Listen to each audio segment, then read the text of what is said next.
Hello, welcome to another episode of Not Without My Sister. Beatrice, stop it, I'll do it. No, hello, welcome to another episode of Not Without My Sister, where today's topic is, surprise, surprise, Rosemary. So, Rosemary, you've had one baby and I've had four, but we're here to talk about you. Mine is the most recent. No, I'll start again. Hello, welcome to another episode of Not Without My Sister. Oh my God, you sound like you're one in the Hunger Games. What? Oh. What was her name again? Hello, and welcome to the 75th annual Hunger Games. I have no idea what her name is. I'm not great with names. I couldn't even remember Mitzi that. Van Muffin or something. Couldn't even remember that TV show today. What was it she says to me today? I wrote it down in stupid Google I'll tell Docs. you. What did you say? I was like, it's like that TV show about that guy, you know, who like catfishes the women, the Flick and Flocker. No, you didn't even say catfishes the women. I did say catfish. No. Excuse me. About 5 minutes previously, when I had tried to think of his name the first time, I said catfishes. So if you were keeping up with my train of thought. You had just talked about catfishing and then you went. Correct. Moved on from catfishing and then obviously in your brain. It was still the same topic. Okay, well, it didn't seem like the same topic. And then you said, it's like that, you know, that TV show, you know, like Flock and Flicker. Yeah. And I, like Makes a genius, went, the Tinder swindler? Excuse me, what I actually said was, you know that one with the guy, you know what I'm trying to say? Flock and Flicker. Makes sense. It kind of rhymes. Tinder swindler. Flock and Flicker do not rhyme. Okay, onomatopoeia. Oh no, that's not the right one. It's not the right one at all. Oh my God. I always thought you were really smart until Back just in now. fifth year I was, 30 years ago. That's not quite the right God. age. Is it? Probably is. 28 years ago. Oh my God.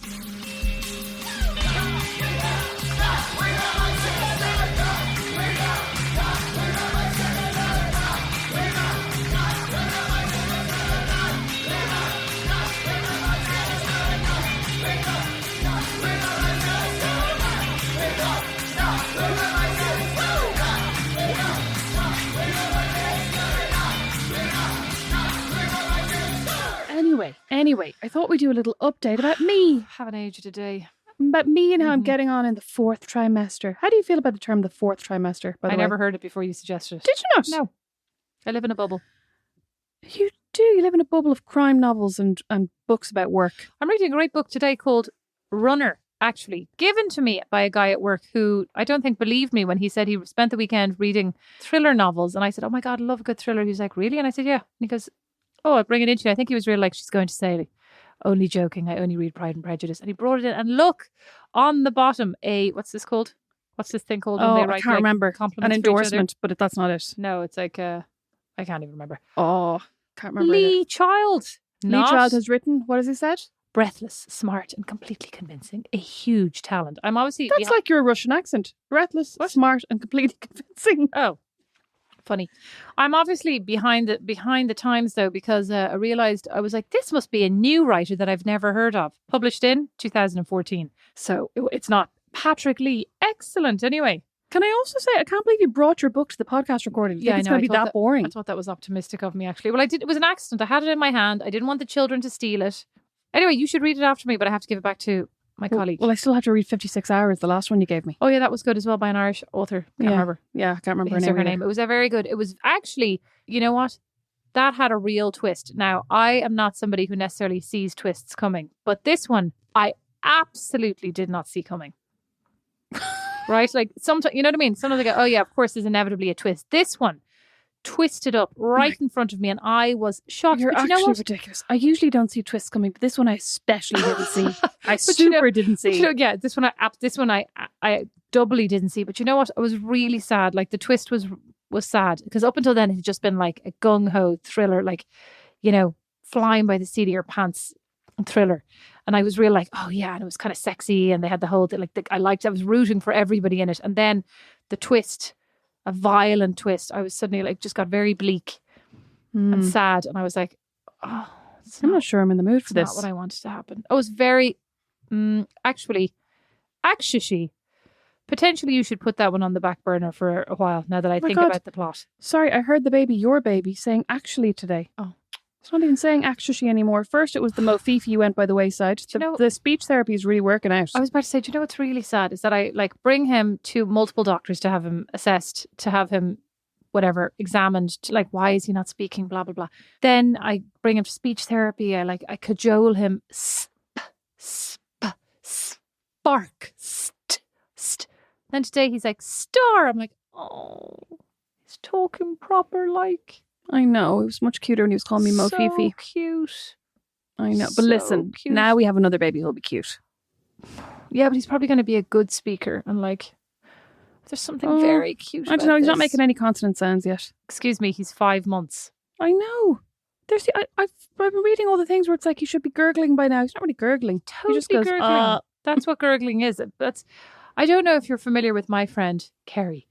Recently, I reminded her of her propensity when her kids were, I'm talking like 3 months old, and they'd go, she'd go, oh, genius! He's reciting Harry Potter. Well, this is like Finn. Every time the baby makes a noise, he goes, he said hi. Yeah, but thing is, Finn is 7, and Oh, yeah, Kerry true. was like 32 Yeah, when okay. this happened, 30. Okay, fair. She'd be like, I was 29. But anyway, I mean, old enough to know better. But, you know, that's parental pride, I suppose. I'm the opposite. I'm like, no, that he didn't say anything. I was very proud of him in the very early days. I mean, well, I'm not proud of him. He can't do anything. But I was proud of him in the early days when I felt like he could hold his head up a lot more than like your floppy babies, if you know what I mean. That I was like, oh, he's got great head control. My floppy babies? No, one's floppy My babies. floppy babies. No, So Beatrice. competitive. Are you floppy baby shaming? No, Beatrice. No. What I'm saying is that when he was very young, he could hold his head. And I was like, oh, he's got great head control, which I thought would then lead into, oh, he's like sitting up, you know, way before he should be. And he's doing this, he's doing that. No. But he's isn't not it doing anything ridiculous the ahead of things time. we're proud of? Like, I I'm know. so proud of him sitting up. Literally nothing to do with us. What I did know. I read? And also nothing to do with him. He was just born like 100%. that. Like, I read a thing the other day about your looks. You know, it was about like, these are attributes for which you can claim no credit. And Yeah. even though I know that, you know, it was like this kind of reminder of people should not put stock in them. And yet it's how we judge people. Like, how does that make sense? Now, I know you could argue that, oh, you know, this person has a lovely smiley face, but I'm a very nice Yeah. person and I do not smile. oh my God, same. Oh. And I'm sad now that the masks are gone. Well, that the masks are going. I'm still wearing a mask to like most packed places, but I'm sad because I really enjoyed people not being able to see my resting bitch face. That I was like, they can probably imagine by my eyes that I could be smiling and I'm never smiling. Well, I was in a group setting the other day, very serious, you know, relatively serious, and I didn't have my phone, and there was a break, and I met up with this person that I know, you know, and they were like, oh my God, did you get my text? And I go, no, I didn't see it. I don't have my phone. I said, what did it say? Something about my resting bitch face. And they go, yeah, right. So I pick up my phone and it says basically, smile. You look like your face is like thunder, right? So then I smile. So then I sit there actively smiling. I get another text. Stop smiling. You look like a psycho. It's like, what the hell? That's just really rude. That's just somebody going, I don't like your face. Sorry, that's what that was. Rude. Very rude. Well, anyway, back to your 4th trimester. So Back to me. back to you. So masks are going away. Your baby, you have a floppy baby. He sat up once. No, no. He's never thought up on his own. Anyway, Oh. I just thought it'd be interesting to talk about how things have been going, and then to talk Excuse about how me. things were going for you in your Excuse 4th me. trimesters. Excuse me. You're the one in your 4th trimester. I'm the interviewer. So we're here with you, Rosemary, today in your 4th trimester. And, you know, I'm sorry I ever suggested this. And Maybe I'd we should like just to- start again. And I'd like, do you want to? No. And I'd like to know, is it everything you thought it would be? Does it match up to the visions of sugar plum pansies dancing around your sitting room that you had? No. Or, well, number one, your sitting room got a little bit more jam-packed. Oh you my bought a lot of God. furniture. Sorry, speaking of which, you know the bouncer, so not the jumperoo, but the bouncer that you put him in, it kind of vibrates and he just kind of can bounce in it. The one that I brought over today. Oh, yeah. The one Right? where they like they're laying down on yeah, their but back, like at an angle. yeah, so this is it. No longer at an angle, because who climbed into it the other day? Only Vinny. All 70 pounds of him, Oh. the dog, the pit bull, climbed into it, got into a ball. And then when I went, Vinny, get out, he just like crouched down even further into it, sent it out, put the baby into it, and he just went straight down onto the ground. Like flat. We're going to put it in the bin. Vinny bent the Totally whole thing. stretched. I know. Well, at least I was about to say at least you didn't pee in it, but I suppose that wouldn't make any difference. I Wouldn't mean, make I it feel smell like to go in right the bin now, right now, all these animals are just peeing on They're doing whatever the a fuck whim. they want. Yeah, they Yeah. are. The animals have taken over. But so the animals have taken over. Your dog is peeing all over the place. There's But kitty junk everywhere. the other day you said, I feel like I said something like, I feel like my kids are ignoring not you, me. And you went, my kid's ignoring me, which I thought was an interesting comment based on the fact that you have a 4-month-old. What were you expecting? Tell us. Maybe I was talking about the boys though. No, you were Oh. not. You said my baby's ignoring me. Sometimes I do feel like when I'm in the room with him and I'm trying to talk to him, he's not looking at me, he's looking around at other things. And I'm enjoying, like, I like that he's like seeing things and enjoying the room, but I'm also like, hi, I'm here, like paying attention to you. Although I did enjoy last week, he met Brandon's dad's friend, who he's met before when he was very, very tiny, but met again. And then he made Strange. And I was like, oh, Atlas, be nice to Debbie. And inside I was like, yes, loves me. You know what I mean? I was like, finally a note of differentiation that Like, he realizes I'm his You mom. were like, finally, these 24/7 hours of attention and Yeah. no sleep are paying off. I had Finally, one I've moment. been validated by this tiny amoeba. No, sorry. Like expectations, you know, like I obviously heard all the things where it's like, oh, you know, you can't expect anything. It's all very unpredictable. You know, your baby might sleep, it might not sleep, it might do this, it might do that. But I just thought that I actually wrote about this last week. You read it. I thought that it was going to be much more. So there's kind of a romanticization of the days and weeks immediately after giving birth, right? That you think you're going to be at home in this really like cocoon of love. You know, people are like, enjoy the newborn bubble. People said that to me, like, enjoy the bubble, take it easy, enjoy the bubble. There is no fucking bubble. Objective question Yeah. from the audience. Did you try to enjoy the bubble? On day 7, Oh no, postpartum, sorry, you were no. painting the fireplace. It wasn't day 7, it was about day 14, but Yes. I was insane. Like, looking back now, I was actually thinking about that the other day. I was like, what was I doing painting that fireplace? But it wasn't just that. So, I mean, No, it was everything. Like, and this is not a criticism, right? You know that. I do think like you have been very go since you had this baby, right? More active than you were before. Before that, you were the kind of person who'd be like, well, I bought the paint. At some point, that fireplace is magically going to paint itself. Yeah. On day 14, with like postpartum, post C-section, you were on your hands and knees painting. And may I tell you, beautiful fireplace. But what do you feel? Do you think you should have taken it easier? I mean, or do you think it was fine? Like, you know, do you feel like you were hard on yourself or not hard on yourself, still hard on yourself potentially? You know, do you feel, I think there's a lot of, I found there was a lot of guilt associated with, you know, online forums and like, no matter what you were doing, it wasn't the right thing or like the right outcome. Like, what was the biggest surprise to you in terms of like what you expected, maybe breastfeeding, or what you expected with the baby sleeping or you not sleeping, etc., versus what you thought it would be? I just think I thought there were going to be like, I imagined these moments of like all encompassing, overriding everything else love of like me and Brandon and the baby sitting like practically like in front of a fire, like not even a fire, Hence warmed the by our fireplace. love. Hence like, the fireplace. yeah, hence the fireplace. But in a way, I forgot that life goes on around you, if you know what I mean. And like Brandon was back to work so quickly. And I found it really frustrating. I think that's why I was so kind of wildly trying to do things, because I was really frustrated by the idea of not being able to do things. And I don't like being surrounded by mess.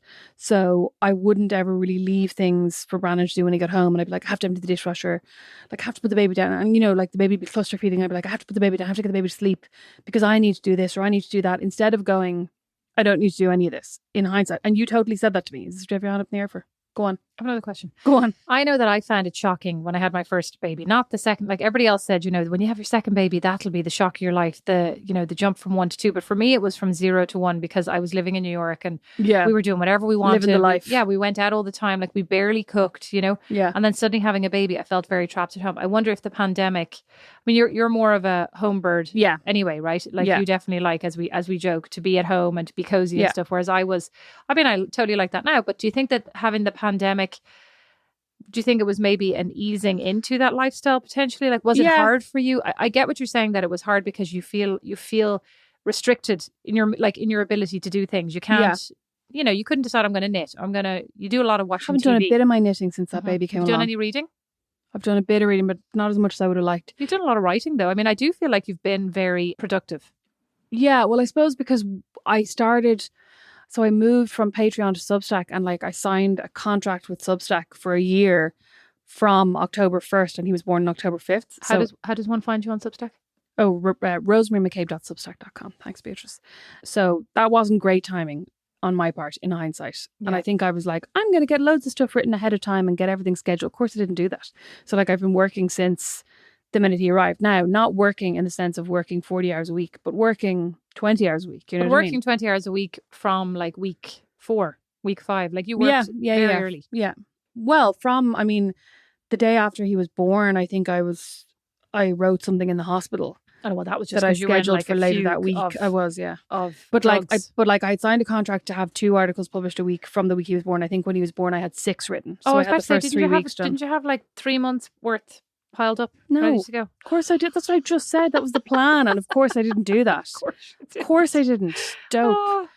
So yeah, so I've been working since early on. Yeah, I think the pandemic definitely prepared me for, like, because I was so used to just doing nothing, right? The isolation as well, I suppose. Yeah, but I've still found it hard. And like, I've definitely, in the last couple of weeks especially, I don't know why especially, I think because maybe it's getting a bit milder. Well, the last week, maybe it's getting a bit milder. But I kind of have started to feel I'm getting a bit cabin feverish. Cabin? Did I say cabin? Yeah, but that's fine. Like, people in Cavan will appreciate that. Yeah, I definitely have started to feel like I would like to get out and about. And if I was at home, I feel like I'd be going, can I come over to your house for coffee? Will you come over to my house for coffee? Seeing friends, just being a little bit more social, getting out with Atlas. Like, I always imagined as well that when I had a baby, I'd be like really, I was really looking forward to breastfeeding in public because I really wanted somebody to say something to me about it, so I could be like, excuse me, even though in reality, if somebody said something to me about it, I'd probably just start crying. Well, tell me, for example, when Dad said something to you when we went for our lunch. Oh God, that was so I've only breastfed Atlas in public. I think actually that might be the only. No, I breastfed him in public because I went to Proximo for brunch and I breastfed him there as well. And I'm not jealous, right? Because I mean, I'm joking here. Like, I had no milk supply, struggled with my milk supply. You, luckily, have the opposite problem. So basically this is the first time I brought him out, and also the first time I'd put on jeans since having him. So the whole time I've been wearing black leggings which like notoriously don't show when things spill on them, really. I don't think it was the stain on the trousers. The stain on the trousers really affected me as well. What's that little boy? The in Amsterdam. Yeah. The little statue that's peeing. Beatrice. That's what it was like. Anyway, what I was going to say was, I was feeding Atlas. I suddenly was like, oh my God, is he wet himself? Dad. Right up. I was getting there. Mr. I was getting there. Yes. Opposite Philip McCabe. Sitting there, I was like I was getting all hassled as he was crying, and I was like, put him on the boob. And then suddenly I was like, oh my God, he's wet himself, like through his nappy and through his clothes and all the way onto my trout. And I looked down and my boob was just pouring milk onto my lap like a tap. And I went, oh my God, and looked over, and Dad looked over and went, oh my God. So helpful. Oh my God, it was awful. But he didn't stop eating his lunch either. No, he didn't. And then I had a big wet patch on my trousers, my jeans that were already really uncomfortable. I was like, why did I bother wearing these? Well, luckily the restaurant was empty. Oh my God, absolutely empty. Because, I don't know, we arrived on the tail end of lunch. And it was, I mean, it was nice. It was like probably just the beginning of like rules relaxing, and Mom and Dad were already very, I think, on edge, because it was the first time they'd been anywhere for like 2 years. Right? Well, actually, nearly probably the first time I'd been anywhere. And then you let us down by like pouring milk all over your trousers. It's mortifying. It literally was. It was like I poured it out of a little jug in my bra. Mortifying. I tell you what was mortifying for me. No, the next time I went there, I ordered something, and this, I don't mean random, but like one of the waitresses at the far, or like managers or whatever, at the far end of the restaurant walks over, are you Beatrice? And I go, yeah. I'm like, oh my God, my fame precedes me. She goes, oh, I used to work in the Starbucks drive-thru over at Coventry. She goes, I recognized your voice. Yeah, I forgot. I was like, oh my God. I thought you were going to say she listened to the podcast. Sadly, no. Oh my God, I recognize her from the Starbucks drive-thru. That is embarrassing. I know. Was it that really nice girl who reminded us of Kirsten Dunst? Remember her? No, it was a different one. But like, honestly, I mean, that was the thing. I was literally like, oh my God, you should have seen Don. You should have seen Don. He was delighted. Went with all the kids, right? And I looked up and I was like, oh, yes. And you could see Don's all expectant, like, oh, who's this? She goes, recognize you from Starbucks. And Don was all he could do to not. He looked so evil and smug. So he was delighted with himself. Delighted. Oh, how embarrassing. That's more embarrassing. She was very nice. Spilling my own milk all over myself. Well, I mean, yes, yeah. But yeah, I mean, I thought, like, I have found breastfeeding easy in the sense that I have enough milk, and that's great, right? And like, I am breastfeeding him, and I'm kind of, I guess, well, I don't even think I'm enjoying. I'm neutral about it. You're enjoying it. You like it. I'm enjoying it, but like, I'm not like, I love it. If Brandon was to say, I'm going to give him bottles all the time now from now on, you don't need to do anything more, he'd let those boobs shrivel up, you'd be like, no thanks, I'm good. Well, actually, Beatrice, and maybe I shouldn't say this in the podcast, but today I pumped because my boobs have just been getting really full, even though it's really annoying me. Anyway, so I pumped because my boob was sore and really full. And then I went and had a shower, and so it was a bad time to look at myself in the mirror. But Beatrice, it was like floppy little sack hanging, a floppy large sack hanging down. I was literally like, Rosemary, you are what? beautiful. Do you know what? Do you know what your recovery could have been in that restaurant? Oh, sorry, I was just putting some milk in my coffee. Because you should have just like lifted it up, give it a pop up, and just been like, seen what Dad said. I should have put the milk in his coffee. That would have been better. Oh, well, I forgot that it was your milk. I mean, sorry, I probably shouldn't say this on the podcast. I heated it up in the microwave when Atlas was here a couple of weeks ago, and then I was like, oh, see if this is hot enough. So I tasted, and then I was like, oh, that's kind of creepy. That's weird. Yeah. Yeah. Oh, I mean, it's I was fine. like, is it fine? I don't know. I think it's fine. It's like that movie Fresh I watched. Oh, no. You're not telling me anything about it. I have to watch Oh, it. yeah. I watched a movie that was, Fresh. That was just released on Netflix with Daisy. What's her name? Daisy Edgar Jones. Yeah. Actually liked her a lot, right? And Sebastian Stan from Pam and Tommy or whatever it's called. And it's called Fresh. And I read a review in The Guardian about the writer and the director, both women, both kind of talking a lot about how they wanted to see female representation. And it's a kind of a thriller. Well, I obviously totally read what I wanted to read. Comedy thriller I read about, they were saying it's about dating, and like that dating for women can be really terrifying. You know, that what men find hilarious or don't even think about. You know, when we talk about like you're walking down an alleyway and somebody walks behind you and you kind of whip your head around and check, you know, and men don't have to think about this stuff. And it was kind of about how dating could go wrong. So I was like, brilliant, teed it up, said to Kerry, let's watch this, right? So Kerry, Kim and myself sit down to watch it. 20 minutes into it, they're all like, really? You picked this? I was like, oh, I think I misread thriller for horror. So then I like quickly pull up the review. It's like, yes, an excellent horror movie. I was like, oh, I hate horror movies. So then we're 4 minutes from the end, literally. The funniest line happens. I turn around, we're like, Kerry, what do you think of that? So not a great verdict. But I mean, I thought it was good, but it wasn't at all what I was expecting. And I think right now, honestly, post-pandemic and just like at this point in my life where I just feel jaded by everything at the moment. You should have want some happy Marry stuff Me to watch. with Jennifer Lopez and Owen Wilson. I thought we were watching that together. Have you watched great. it? No, I haven't watched it yet. Yeah, we're going to watch it, but it got a clanger of a review. Yes, I don't care. Like Clangsville. Don't care. I thought you were refusing to watch that Totally because I got a watching it terrible with review. you. No, Okay, great. It basically said like entirely humorless Jennifer Lopez turns up in yet another comedy. Great. Great. I cannot wait. Of course Jennifer Lopez is humorless. Shouldn't imbibe. Shouldn't like Rosemary, indulge in that's anything. Desperate judgmental. Well, she doesn't though. I don't imbibe, and look at me, I'm going to laugh a minute. Now, back to the matter at hand. So, do you find? Let's say so. We've talked a little bit about the stresses. Like, what? How are you feeling? No. Are you in a cozy glow of love with your partner? Can I finish what I was going to say about breastfeeding though? Oh, I thought you were finished. Sorry. Oh, very rude. Sorry. Well, I'm not really sure I remember. Where was I going with that? I was saying Bubs look great. Oh, shut up. That was what you said. You were in the shower. No. I was going to say, I thought that I would, I don't know, like the way some people talk about breastfeeding, I thought I would love doing it. Sorry. And I kind of imagined. Some people, mom. Yes. Mom I is just the didn't only want to say that person- because I thought mom would be upset if I talked about her boobs on the podcast. No. You're such a brat. You look so delighted. No, mom just talks about it as like this connection. I mean, of course it is, but and like nothing nicer in the. I think that's the sentence that creeps me out. Nothing nicer in the world. Nothing more natural in the world. I've never heard her say that. Have I? Oh my god! Yeah. You I've definitely have. blocked She her out. loves saying it's natural. She loves talking about how God, that's like, where the you shame never came have to, from for me. You never have to bring anything with you. You don't have to sterilize bottles. It's so handy. Of It just course needs it's you and your handy. boobs. Like it is very handy, right? It's handy, but it also means like it can only ever be you.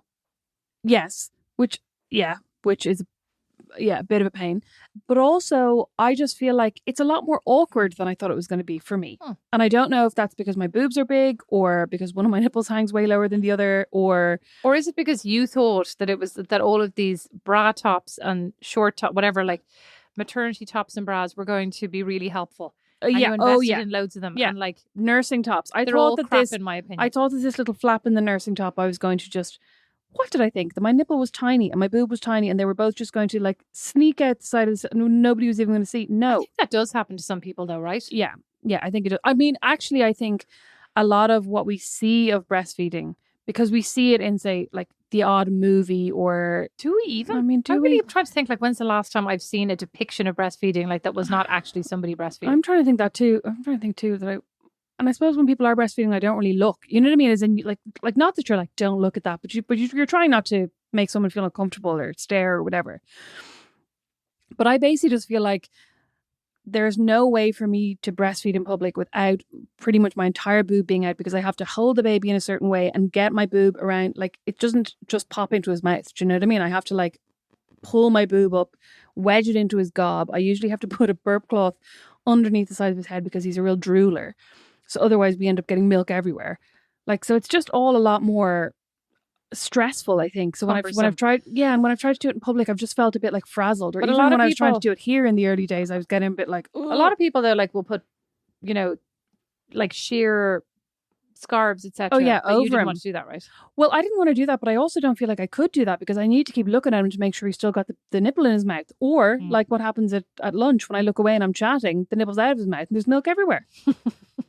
And he's just looking around having a great time. And it's like Dare-mageddon. That doesn't really work. Okay. So what are tell me about, but probably having this baby has brought yourself and Brandon much closer. Is that an accurate statement? No, it's not. I hate him. No, I don't. I love him. But I frequently hate him since we had this baby. I hate him when he's asleep, when I'm not asleep. Oh yeah. Yeah. I resented that a lot. I no matter what side of the bed I was lying on, I found a reason that the other side of the bed would be more convenient for me, and Don was getting in the way of like any facilitation of me minding the baby. We've actually swapped sides of the bed several times since we had the baby, probably for that reason. So I get really angry with him when he's asleep, which is a lot, which is all night basically. I'm really angry with him, seething the other side of the bed. I'm finding things frustrating sometimes, like stupid stuff, like when I empty the dishwasher and like, Brandon could have done this. Are you tired, look maybe? after the baby. I mean, that's a huge part of it, right? I am tired. And I also think for the first 6 to 8 weeks, I was not in the right mind, if that makes sense. Like, I wasn't thinking straight. I was like really like, I mean, obviously everybody knows this, but like when you're in it, you're like, oh my God, I'm the only pregnant person. I'm the only like postpartum person who's not got totally emotional. So I'm totally well adjusted. And then afterwards, I'm like, oh, I was totally emotional. So I don't know if this is an appropriate thing to ask you, but do you want to apologize to me for some of how rude you were to me in those 6 weeks? Because you already have that recording of me in the hospital on drugs saying... That was pre-baby, but you just said for those... You took advantage of me. You just said for those 6 weeks. No, you took advantage of me, and therefore I'm not apologizing ever again for my mood or my reactions or anything. Do you want to apologize for like any of the times you just cried at me and I've been like, it's fine? Do you want to? Do you want to apologize for any times you've cried at me and I've said it's fine? I never cried you. You're partially crying right now. Such an idiot. Well, I'm not going to humiliate you, but I accept your apologies. So keep going. Apologies. This has gone from I'm not apologizing once to apparently I've apologized several times. But look at how happy I am right now. So you're so happy thinking about the idea of somebody saying sorry to you. That's pathetic. It's absolutely pathetic. Between that and the girl who recognised you from the Starbucks queue, this is a bad episode for you. It's a low-key fame. This is a low moment, is what it is. I mean, no, I don't think it has really. I don't think it's brought us closer. I don't think it's brought us further apart. But like, we're definitely not in this bubble of that I imagined. You know what I mean? I was like, we're going to have a baby. It's going to bring us so much closer. We're going to be like so doting on each other and doting on our baby. We're not doting. We're doting on our baby entirely separately from one another. And then we're like glaring at each other across the room. I'm glaring at him. He's actually being like, well, in my head, I'm like, he has no reason to be annoyed at me. I'm perfect. Well, do you remember when you were born? That is not accurate. Do you remember when Atawus was born and you know, you were saying you were on the phone to me like, I've been sitting in this chair for 6 hours and I can't do anything. I can't move. And I was like, you know, you could put Atlas down in the bassinet, you know, and obviously I don't mean this, you know, it's easy to say. And I was like, listen, in no time I was about to say him or her. God, I'm so PC right now. You'll have him, I'm not PC. You'll have him like, you know, strapped. You'll have him in the baby Bjorn. You'll have him in the, what's that blankety thing called? Just the swaddle. You'll have him in the wrap or whatever, right? And you'll be grand. You'll have him under one arm. I was like, you know, don't worry about it. Like, you'll be able to do, because you were literally like, remember at one point I called you and you were like, I'm starving. It's 4 p.m. and I haven't had any lunch because I can't stand up, you know. And now you're whizzing around. I probably had like a 2,000 calorie breakfast as well. And I'm like, so hungry. Rosemary, Don't be so mean to yourself. So don't be me, I'm just being accurate. Oh, but you know, like there's a certain point where you just kind of, I mean, over time, you know, you get on with it and like you figure it out and like then you're walking around, you're putting on the kettle and you're making tea and you're cleaning up and you have the baby under one arm or you have the baby on the mat. But like you find ways to, you know, to get things done because you kind of have to. You can't sit in a chair. I mean, certainly you can, right? You can sit in that chair and you should for as many hours as you want holding the baby on your knee. But like if you want to get up and make a cup of coffee or if you want to make yourself a sandwich, there's nothing wrong with putting the baby down, etc. Brandon with 2 kids already behind him, like, well, still in his life, not behind him, like 2 kids of 2 experience, kids under 2 his babies belt. under his belt. Yeah. Do you think that he is he an excellent multitasker? No. What? No. And also he doesn't put the baby down. Sometimes I'm like, why don't you, you know, like if I'm emptying the dishwasher, I'm like, why don't you go and have your shower, just put the baby down there? And he's like, no, I'll wait till you're finished so you can take the baby. You know what I mean? Like he definitely doesn't love putting the baby down. Well, like he'll put the baby down if the baby's happy. But if the baby is tired and like starts to kind of whimper or cry or something, like I would be more inclined to go, he can whimper and cry there for 2 minutes while I'm doing this. Whereas Brand, like now, in the beginning I wasn't. You know what I mean? In the beginning I was like, I can't put him down, I'll cry, I can't put him here. But he also would cry. Like he would not be put on his back. Like on the mat, in either of his 2 bassinets, in his crib. That baby was so spoiled. In his Snuggle Me organic lounge pillow. Well, I would. So that actually is a great segue to, you were a very well equipped and well prepared first time mom. You had a well prepared is incorrect. Well equipped is well correct. equipped. You had lots of great, lots of stuff, lots of great all the stuff, stuff. Lots of great equipment. Definitely lots of clothes. So much clothes. The $1,500 bassinet that rocked him gently to sleep with white noise. I'd like to hear an update on the snoo, and I definitely want to know what your recommendations would be around newborn baby clothes. The snoo, so if anybody's never heard of this, it's a responsive bassinet that responds to baby's cries and gently rocks him to sleep and uses white noise to calm him. Brandon has a friend who bought our snoo from us because she used it for her first baby and she said it was amazing.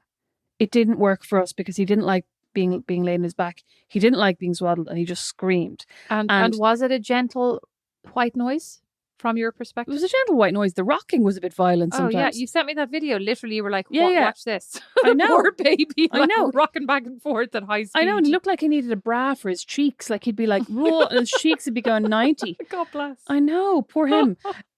Like the odd time it worked when he'd be like just waking up and it would kind of like rock him back to sleep. But once he started crying, he just got more and more hysterical as it was like shaking him. Do you know what I mean? So it just didn't work for him. I'm sure it would work for some kids. I mean, you can rent it. So what I would say is to rent it and try it. And then if it works for you, great, you can keep renting it. It's true because every baby is entirely different. Like, but Don is actually a human snoo. Oh my God. So Don takes that baby but he rocks it. He rocks babies, plural, ferociously hard. And Mom would always be like behind his back going, do you think that's safe? He's rocking that baby very hard. You know what it is? It's not, this sounds kind of silly now, but it's not a loose rocking. The baby isn't knocking around. The baby is gripped, so squashed. He has that baby like held like an American football, a vice grip in his arms, and then but the ferocious rocking actually, and the passing, and what? That's actually a business idea that I should have looked at Don and said, rented him out. I could have you in one building, milk. Excreting milk, I was about to say that's the wrong, producing milk, and Dawn then just like in the next barn rocking babies ferociously day to night. I'd just be sitting here living the highlights, counting your money. God, it'd be amazing. Well, unfortunately you've only got one Dawn and one me. That's fine. What are you doing? You're just being milked. Milk. Yeah, you're just being milked. I'm just passively, I'm just reading my book while I'm being milked. God, it'd be great. Anyway, so I would recommend like trying the snoo, but you know what, also like I'm sorry we got the snoo because it was so expensive. I felt really stressed, like the baby has to sleep in the snoo. It was so expensive, like this cannot have been a waste of money. Do you know what I mean? I feel a lot like that about furniture that I bought in the house before I had pets and before I had kids. Like that the white couches. Well, yeah, but like I also invested in, like this gorgeous table. This is or like rugs before we got the dog. Love this rug. Rug now currently has like a hole the size of a football in it. What are all these sports analogies? Listen to me. And then so sporty. I know. And then the other rug from West Elm had to be rolled up yesterday because the dog came downstairs, didn't even bother. Like she's literally like, why would I go outside to the freezing cold when I have my pee rug right here? When I have woolen grass right here prepared for me to pee on. I mean, and she looks, marched over. I mean, it's just like you last week where you were like telling the story of your dog peeing on the rug as a like, can you believe what the dog has done? Yeah. And the dog marches in front of you, Yeah. locks Yeah. eyes with you, Yeah. raises one leg, He didn't even bother Oh, Beatrice. He just squatted. just the prick. peed all over the place. I know. Absolute dickhead. These guys don't appreciate us. No, they don't. So yeah, this new, the baby clothes. Rent it. Yeah, rent it. The baby clothes. I mean, he's been very cute and very well dressed. Very and well I've dressed. enjoyed all of our baby clothes. However, did we need them? No. Could you get away with, you could get away with actually like 3 pairs of trousers, 3 vests, 3 jumpers, and 3 pajamas for What nighttime. about those newborn clothes that you bought that I was like, Brandon's pretty tall. You're probably not going to need a lot of those newborn clothes. I mean, because I was so determined that he'd wear everything. He did wear everything. But like the newborn clothes, he only wore for about the first 2 weeks.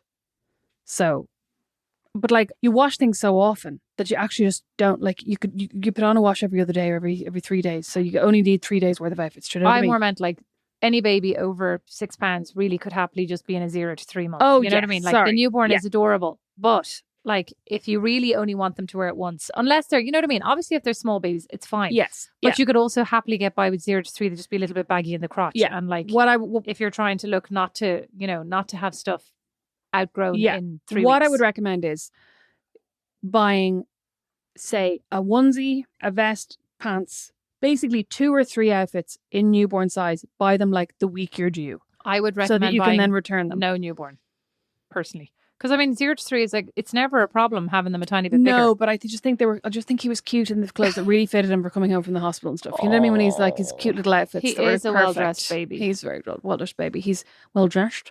He's in his 6 to 9 months. I just rotated out his wardrobe yesterday, so he's now in his new cycle of clothing. And the last question, I'm sure lots of people are curious about how you're getting on with your reusable nappies. Oh, our cloth nappies, hate them. We're still. I mean, I'm still using them. They're great. Like Very practical. very practical. We're saving a lot of money, I'm sure. Saving a lot of rubbish from the landfill. Saving a lot Rosemary. of rubbish from the landfill, which is obviously my number one priority. The money is really my number one priority, but the landfill is number 2. And like I do so we use disposable nappies at nighttime because that just means when he's in the reusables, we have to change them a little bit more often. When he's in the disposables at nighttime, if he doesn't wake up, you don't need to change them. I don't know if this is a consideration, but I also feel like I'd be so much more quick to change your baby's nappy if they were reusables. Disposables, you mean? Yeah, exactly. Like when you say the baby needs to be changed, I just go, oh, I don't even know how to manage this. This is a lot. Oh, you mean you'd be offering to do it? Yeah.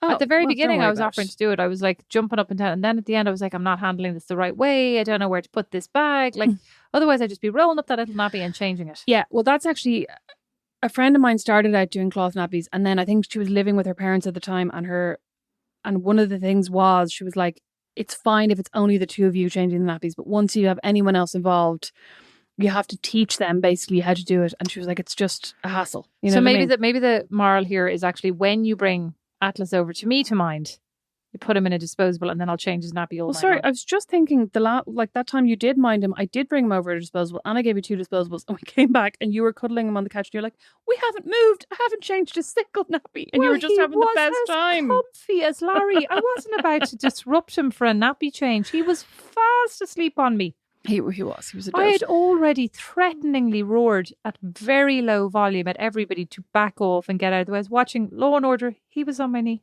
What a great time. Yeah, I think they're grand. I think all nappies are gross. You know what I mean?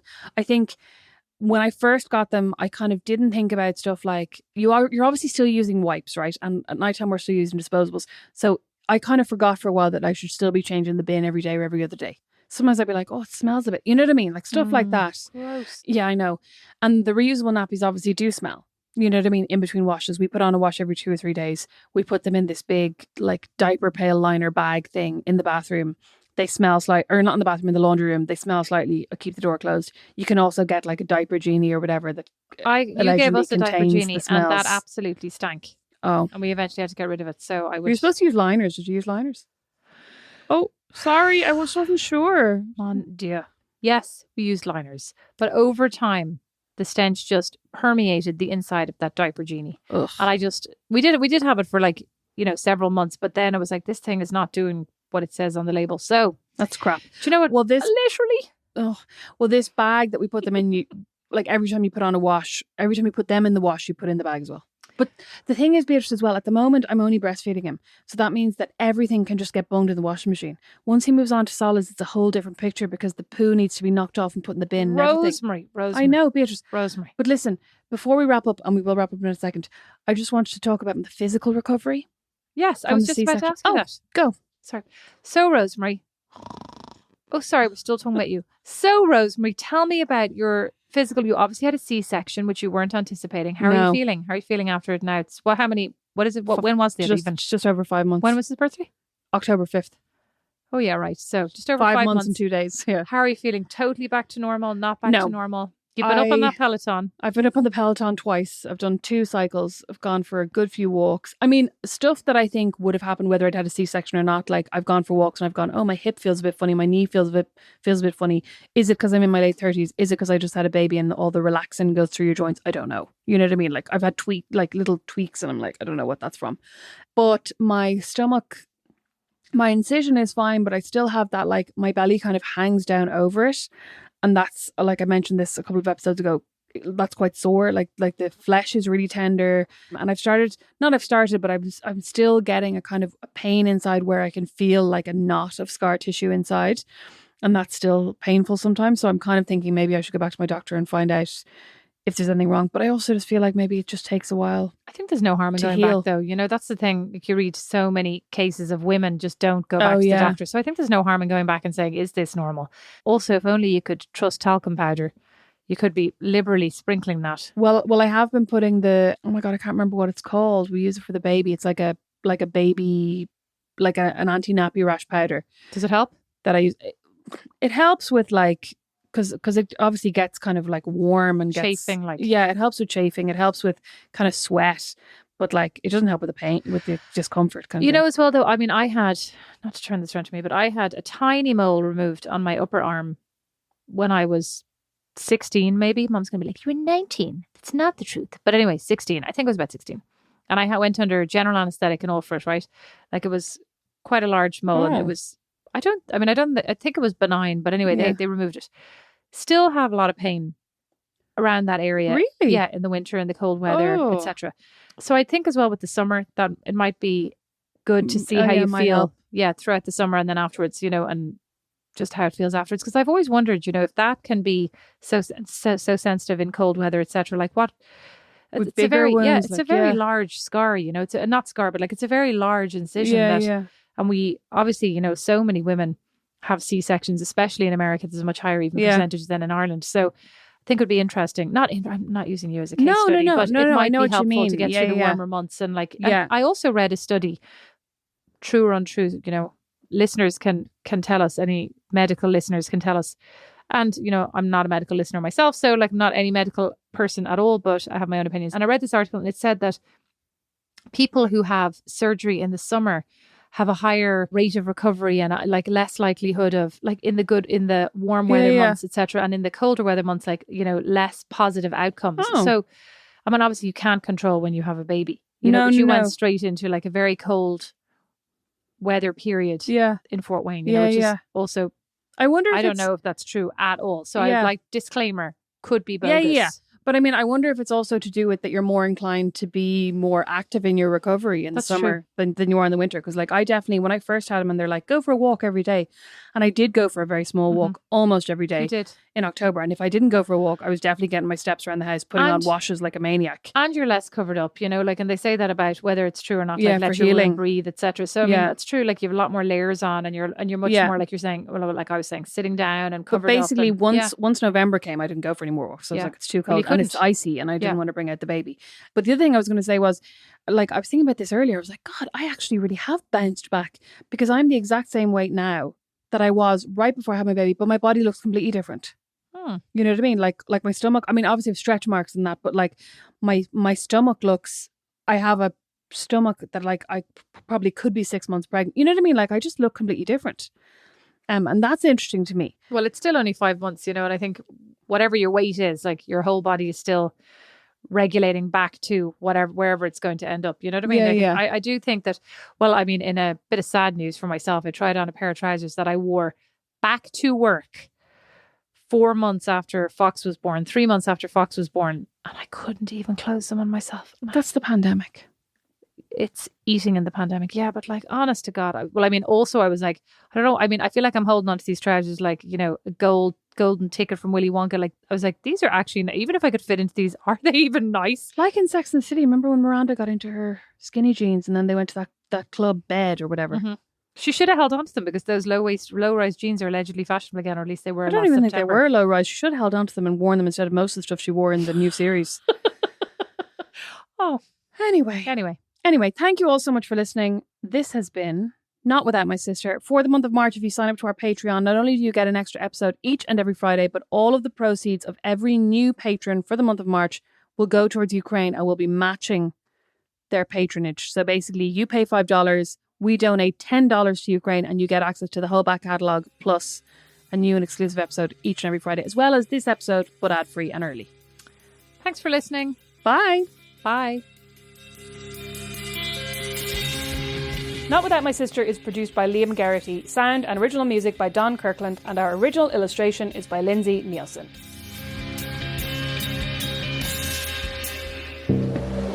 Who's there? Who's there? Petrified, the horror fiction anthology podcast from a darker Ireland, is back. It's a big house, Laura. Mom? Let me in! Petrified tells the chilling tales of ordinary people encountering the supernatural and their terrifying fates. Oh, dear God! Reverend Mother! Help! CrimeReads.com said Petrified is extremely well written, expertly produced, and brilliantly acted. Please. Don't make any noise. Please. Petrified. Series 2 begins March 30th, wherever you get your podcasts. You're not afraid out here, are you?